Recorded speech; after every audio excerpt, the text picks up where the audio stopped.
Tes, tes, tes. Masuk, masuk gak sih? Harusnya Tes, masuk.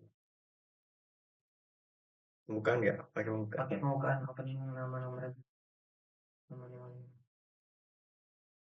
Baik. Jangan ngebahas gitu mas, Hmm? agak santai agak santai. Perkenalkan, nama saya Ahmad Muhammad Takin. NIM saya 2304 130166. Di sini saya akan menjelaskan implementasi RSA 2048 bit dan AES 256 bit pada rekam medis elektronik. Latar belakang masalah.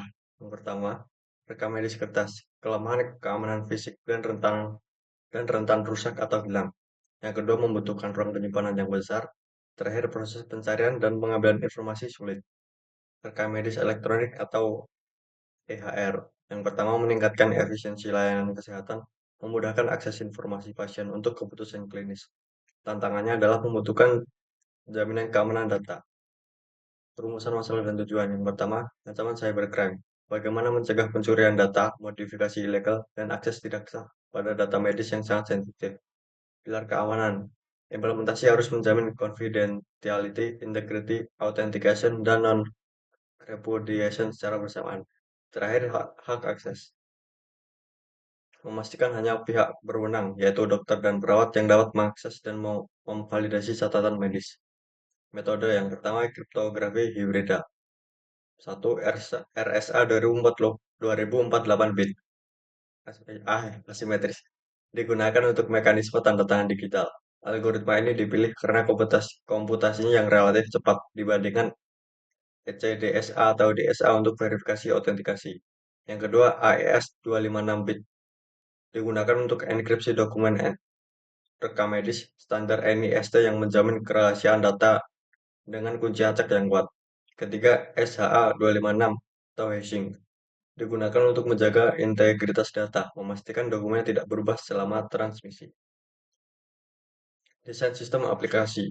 Pertama, skema proteksi. Proses untuk mengamankan dokumen medis. Yang pertama, generate key, yaitu membuat pasangan kunci publik dan privat RSA. Yang kedua, signing. Dokumen di hash atau menggunakan algoritma SHA-256, lalu dienkripsi dengan private key pengirim. Ketiga, encryption. Dokumen fisik dienkripsi menggunakan AES 256 bit. Yang kedua, skema verifikasi. Proses validasi oleh penerima. Yang pertama, decryption. Membuka dokumen terenkripsi menggunakan kunci AES. Kedua, verification. Membandingkan hash dokumen asli dengan hash yang didekripsi menggunakan public key pengirim. Jika cocok, dokumen otentik. Implementasi aplikasi. Menggunakan bahasa pemrograman Java, sistem dibangun menggunakan Java karena sifatnya yang multiplatform, berorientasi objek, dan aman.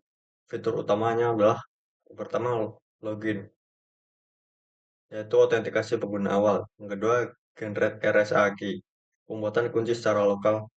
Ketiga, sign dan encrypt, tab khusus untuk pengamanan dokumen.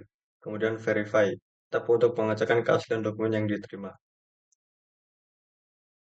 Hasil pengujiannya bisa dilihat metode perhitungan menggunakan Wilson-Felix model menghasilkan hasil error 11,67 maupun menggunakan metode perhitungan Bailey-Basili model menghasilkan hasil error 7,54. Menggunakan metode perhitungan Boehm Simple model menghasilkan hasil error 8,29.